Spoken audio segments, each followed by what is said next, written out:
bueno, a continuación ha llegado nuestro momento de salud. Vamos a platicar un poquito porque sé que hay mucha gente del otro lado, sobre todo futuras mamás o mujeres que han dado a luz recientemente y pueden llegar a tener muchas dudas acerca de cómo debería funcionar su cuerpo normal después de dar a luz, o si es que por ahí ha sospechado de algo que no, usted siente que no está bien, pues esta podría ser la oportunidad de preguntarle a la doctora. Así que el día de hoy nos acompaña la doctora ginecóloga Carla Olivera. Bienvenida, qué gustazo, Doc, y qué gusto, amigo, también. También ya podemos saludar a la gente de Mérida. Bienvenida, doctora. Un placer. placer. Para mí, como siempre.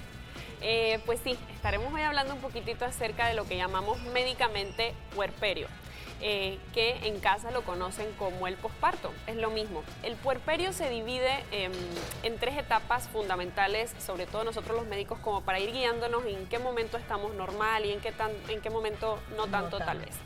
El puerperio inmediato se considera desde, o sea, posparto ya es desde el momento exacto en que termina de salir la placenta. Okay. O sea, ya se acaba el alumbramiento, se termina de sacar o termina de salir fisiológicamente la placenta, y a partir de ahí es el puerperio inmediato y se considera esas primeras 24 horas. O sea, doctora, una vez que la mujer ha dado a luz, ¿inmediatamente sale la placenta o se demora? No, hay algo que se llama alumbramiento activo, depende si el si el parto fue normal o fue vía cesárea. Si fue un parto normal, vía vaginal, tenemos 30 minutos para que esa placenta salga solita. Okay. Ojo, le ayudamos estimulando, se pone oxitocina, se llama alumbramiento activo, se hace masaje en el fondo del útero y se hacen algunas maniobras. Nosotros los ginecostetras hacemos algunas maniobras para facilitar la salida de esa placenta. Pero la placenta sí o sí tiene que salir. 100%. O sea, 100%, y tiene que salir completita. Eso es una de las cosas que tenemos que fijarnos. Es por eso que hago un paréntesis, aunque a lo mejor no esté tan relacionado con el tema. Señores, dejemos de romantizar eso de tener bebés en casa. Estamos en el siglo XXI, ya eso no debería existir, y yo sé que se ve bien lindo en redes sociales, que si la matrona y se escuchan cientos de comentarios de mi mamá, mi abuela, mi bisabuela. Que haya partos en tuvieron casa. en casa y doctor y todo. Sí, y así, ¿no? Y todo salió excelentemente bien, sí, claro, porque no se registraban en aquel entonces las cifras de mortalidad, y no a ciencia cierta. Entonces, dejemos de romantizarlo, porque hay muchos momentos de un puerperio, de un nacimiento incluso, que se puede salir de control. Por ejemplo, si hay retención de esa placenta, si esa placenta pasan 30 minutos, no sale, pasó una hora y no sale, va a ocurrir un sangrado posparto inmediato que puede comprometer la vida de esa mamá. ¿Por qué? Porque tiene que salir ya. La placenta cumplió su función. Que se queden restos de esa placenta o la placenta íntegra dentro del útero no es normal, tu cuerpo ya no la reconoce como suya y va a hacer absolutamente todo por expulsarla. Y lo primero que va a suceder es que cuando esa placenta sale, lo que tiene que suceder, hay algo que se llama en el útero ligaduras vivientes de Pinar. Básicamente es que el útero tiene una disposición, las fibras son músculos, que cuando ocurre el nacimiento, cuando ya sale la placenta, el útero se tiene que contraer para que no nos desangremos, básicamente. Wow. Entonces, si yo tengo la placenta ahí adentro, no va a ejercer esa función, el útero no va a tener la capacidad de contraerse y va a ocurrir algo que se llama atonía uterina. Yo tengo una duda, doctora. ¿Cómo es que la placenta puede quedarse un fragmento? La placenta, no sé si es como una bolsa, o sea, ¿cómo se dividiría para que quede una parte dentro? Lo que pasa es que la placenta está compuesta por dos estructuras fundamentales. Y entonces, por ejemplo, hay membranas de esa placenta. Imagínate que es como una bolsita que envuelve al feto. Sí. Una parte está pegadita al útero y la otra parte es la que lo envuelve, ¿no? Es una estructura. Si parte de esa estructura se queda dentro, ya sea un cotiledón, por ejemplo, está conformada por varios cotiledones, o fragmentos, solo con que se quede 2 centímetros de fragmento, no te estoy exagerando, de esa placenta dentro del útero es suficiente para que tengamos una atonía uterina, para que ese útero no se contraiga de la manera adecuada y la paciente comience con sangramiento posparto. Entonces... ¿Y eso no se puede controlar en casa, obviamente? En casa, no se puede controlar en casa. De hecho, es un manejo difícil en un hospital, porque tú tienes que estar en una institución donde tú puedas activar un banco de sangre, que vengan a hacerla rápido en un laboratorio. Claro, todo tiene que ser muy rápido. Exacto, todo tiene que ser simultáneo. Tú tienes que tener equipo de enfermería, otros cirujanos ayudándote y tener la posibilidad de, primero, hacer un diagnóstico adecuado. Y para que tú tengas un diagnóstico adecuado, tiene que haber un ginecostetra. O sea, tiene que haber un especialista en ese momento. Y 2, ya una vez que afrontaste un diagnóstico adecuado, poder tener las herramientas para evacuar esa situación. ¿Y eso de qué depende, doctora? ¿De que quede parte de la placenta de un mal trabajo, de un mal parto? No, lo que pasa, no necesariamente. Hay muchos factores. Hay factores infecciosos que pueden intervenir en que hayan restos placentarios, pero sobre todo la maniobra en la que se saque la placenta es la primera causa. O sea, que debería ir saliendo solita, ojo. Pero nosotros la vamos ayudando con algunas maniobras. Hay que tener un buen manejo, hay que tener un equipo. Exacto, para afrontar esa situación. Esa es de las primeras cosas que vemos en el puerperio inmediato. Esas primeras 24 horas son claves, son las más fundamentales. Porque se pueden desarrollar complicaciones en cualquier momento del posparto, pero las más graves tienden a suceder en las primeras 24 horas y sobre todo en las primeras 4 horas de ese puerperio. Ahora, ¿qué pasa, por ejemplo, en el caso de ser cesárea? El caso de que fuera cesárea, igual se pone oxitocina, pero tú tienes ahí una cavidad abierta, o sea, tú tienes abierto literalmente el útero, tú estás viendo, es la parte positiva de si fuera esa vía del parto. Tú la retiras manual, literalmente, tú estás viendo, no existe la posibilidad alguna de que se queden ahí restos. Tú lo estás viendo, o sea, literalmente lo estás viendo, si hay un pedacito se retira con una pinza o con una compresa limpia. Entonces, ahí eso es uno de los riesgos menores de cuando tenemos una cesárea. Hay otros que hay riesgos aumentados y disminuidos en dependencia de qué tipo de nacimiento sea, pero con respecto a la cesárea, pues tú lo ves, o sea, no existe la posibilidad. Si reconoces las estructuras que tienes que reconocerlo para hacer un cirujano ginecobstetra, no se te va a quedar ahí un pedacito de membrana.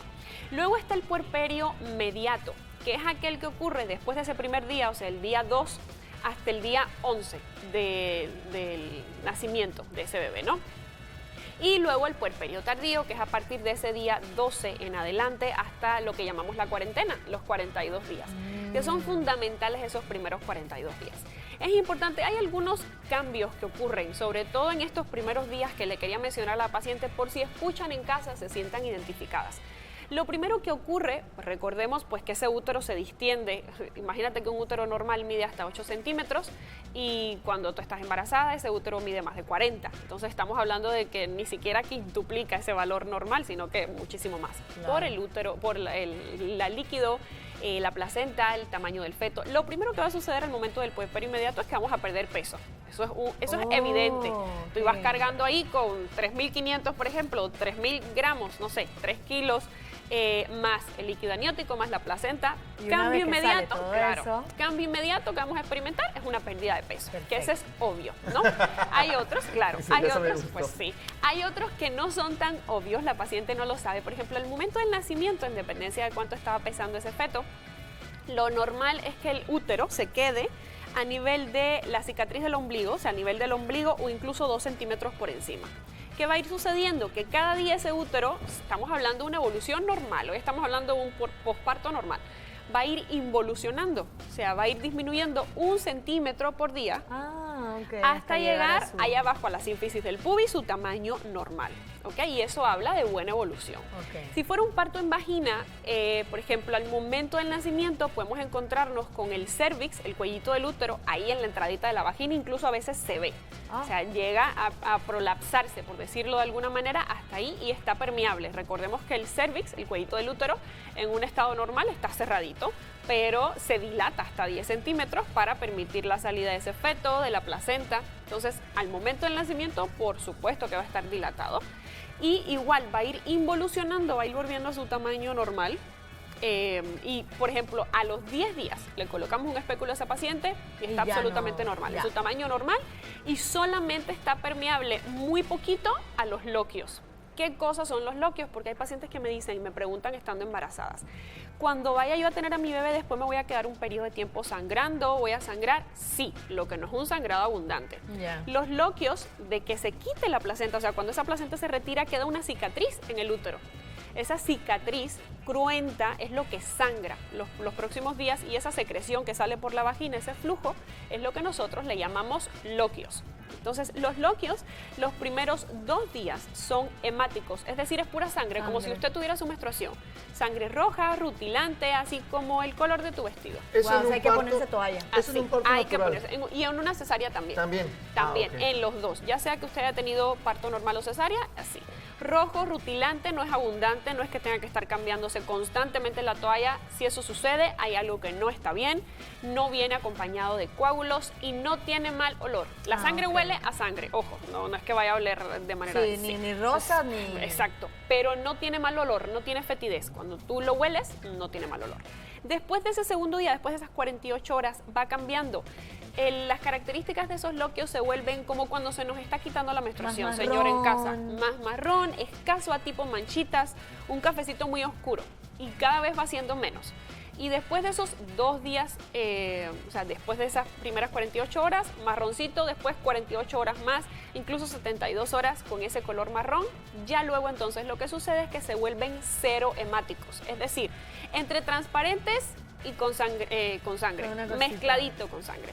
Incluso puede tener un tinte medio amarillento, no amarillo completo, ojo, medio amarillento. Y así nos podemos quedar hasta 14 días después. ¡Wow! Mucho. Y es mucho. ¿Y cuáles son los cuidados o las recomendaciones que se tienen que tener? Mira, el cuidado depende de qué tipo de nacimiento haya sido, si fue un parto normal o un parto vía cesárea. Lo primero que yo les digo es rodearse de un grupo de personas que nos entiendan, que psicológicamente estén a la par, a lo mejor no de nosotros, sino un poquito mejor, porque ocurre algo que se llama baby blues. Puede ocurrir, no le ocurre a todas las mujeres. Si a usted le está ocurriendo algo de lo que voy a decir, es normal. Ocurre casi siempre en el segundo y el tercer día del nacimiento y es una tendencia al llanto, a la tristeza.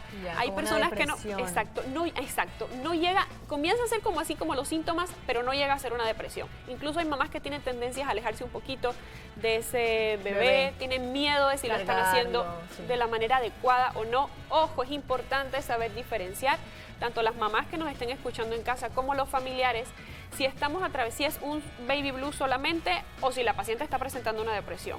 Lo sabemos porque esto de baby blues es transitorio, ocurre los primeros días, a partir del segundo o tercer día y unos 7, 10 días. Ya luego, la paciente, después que hay un declive hormonal, baja mucho los niveles de estrógeno, los niveles de progesterona y eso da la explicación a que eso suceda. Es una cuestión meramente hormonal.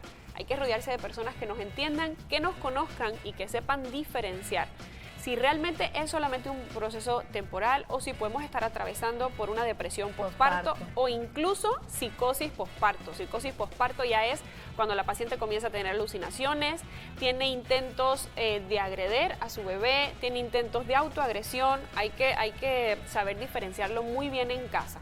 Entonces, primer cuidado, rodearnos de personas que nos entiendan, que nos tengan muchísima paciencia, porque el cuerpo cambia mucho. La mujer, después de tener un parto brutal, después de tener un parto ya sea vía cesárea o un parto vaginal, de las primeras cosas que hacen cuando se miran al espejo es decir que no se reconocen. Es normal, la persona que nos esté escuchando en casa, es un proceso temporal, no te vas a sentir así la vida entera, va a pasar, no te compares con la prima, con la tía, con la hermana, el proceso es distinto para todas las mujeres, es un día a la vez, disfrutar el proceso a tu manera, a tu tiempo, vas a regresar a ser la que eras antes e incluso mejor. Ay, qué lindo mensaje. Porque acabas de conocer al amor de tu vida. Entonces, entre eso y los cuidados generales que debemos tener, como tomar abundante líquido, por supuesto, el aseo adecuado, lavarnos bien con agua y con jabón, ya sea que hayamos tenido cesárea o parto vaginal normal. O sea, sencillamente es cuidarnos, es el autocuidado y dejarnos consentir. O sea, que alguien nos cuida y nos consiente. Que las consientan. Exacto, alimentarse adecuadamente y tener mucha paciencia porque viene el segundo proceso que muchas mujeres lo describen peor que el embarazo, que es la etapa de la lactancia. Oh my God, y eso ya tendremos otro programa. Exacto, y ahí hablaremos con calma de qué es, así que con mucha paciencia en casa, señora, sí se puede, les prometemos que sí se puede. Doctora, qué lindo mensaje, después de todo, bueno, es bueno siempre saber y reconocer qué es lo que va pasando con nuestro cuerpo para prepararnos psicológicamente. Una vez que ya tú estás preparada y sabes qué es lo que puede pasar, ya tienes más control de lo que... Y todo lo que hicieron y hacen nuestras mamás. Así es. Un beso a todas las mamás que nos están viendo y a las futuras mamás también. Así es. Gracias, doctora. Gracias a ustedes por recibirnos y próximamente estaremos hablando de más temas acerca de esto. Sin duda. Muchas gracias, aquí la esperamos.